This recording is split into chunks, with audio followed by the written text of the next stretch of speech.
একটি দল তাদের কোটি কোটি লোক আছে বলে জাহির করে নির্বাচনে অংশ নিতে চায়, কিন্তু বিচার সংস্কার ছাড়া কোনো নির্বাচন এদেশের মানুষ মেনে নেবে না বলে মন্তব্য করেছেন জাতীয় নাগরিক পার্টির আহ্বায়ক নাহিদ ইসলাম। জুলাই পদযাত্রার 11তম দিনে যশোরে পথসভায় এসব কথা বলেন তিনি। পরে খুলনায় পথসভায় নাহিদ অভিযোগ করেন, রামপাল তাপবিদ্যুৎ প্রকল্প করে সুন্দরবন ধ্বংস করা হচ্ছে। আমাদের প্রতিনিধিদের পাঠানো তথ্য ছবিতে ইমরুল কায়েসের ডেস্ক রিপোর্ট। সন্ধ্যায় খুলনা নগরীর শিববাড়ি মোড়ে পথসভা করেছে জাতীয় নাগরিক পার্টি এনসিপি।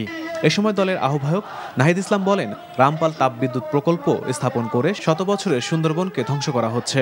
রামপাল বিদ্যুৎ কেন্দ্র করে এই সুন্দরবনকে ধ্বংসের পায়তারা করা হয়েছিল। সেই ভারতের স্বার্থ রক্ষা করার জন্য রামপাল বিদ্যুৎ কেন্দ্র প্রতিষ্ঠা করা হয়েছিল।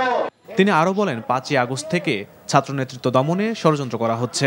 নতুন বন্দোবস্ত প্রতিষ্ঠায়, গণতন্ত্র, মানবাধিকার এবং ইনসাফ প্রতিষ্ঠায় জাতীয় নাগরিক পার্টি গণ অভ্যুত্থানের সকল ছাত্র তরুণ এখনো মাঠে রয়েছে। আপনারা যতই চেষ্টা করুন, যতই ষড়যন্ত্র করুন, আমাদেরকে মাঠ থেকে সরাতে পারবেন না। এদিকে যশোর শহরে জসকোট ঈদগাহ মোড়ে এনসিপির আহ্বায়ক নাহিদ ইসলাম বিএনপিকে ইঙ্গিত করে বলেন, একটি দল তাদের কোটি কোটি লোক আছে বলে জাহির করে, কিন্তু বিচার সংস্কার ছাড়া কোনো নির্বাচন এদেশের মানুষ মেনে নেবে না। এই কোটি কোটি মানুষ, লক্ষ লক্ষ মানুষ আমাদেরকে দেখায় না। বিচার সংস্কার ছাড়া নির্বাচন বাংলার জনগণ মেনে নেবে না। যারা বিচার সংস্কার ছাড়া নির্বাচনের পরিকল্পনা করে তারাই নির্বাচনকে পিছিয়ে দেওয়ার ষড়যন্ত্রে লিপ্ত। পথসভায় দলের সদস্য সচিব আক্তার হোসেন বলেন, সংস্কারের লক্ষ্য পূরণ না হলে তাদের দল রাজপথে নামতে বাধ্য হবে।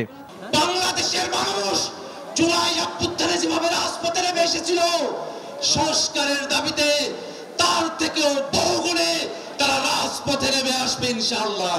এর আগে যশোরের জুলাই অভ্যুত্থানে নিহতদের পরিবারের সদস্য ও আহতদের সাথে সাক্ষাৎ করেন এনসিপির নেতাকর্মীরা। Imrul Kayes, NTV news desk. Bundle থাকলে প্রতি সেনমানিতে টাকা বাঁচবে। বিকাশ সেনমানি বান্ডেল কিনে জিতুন প্রতি লেনদেনে।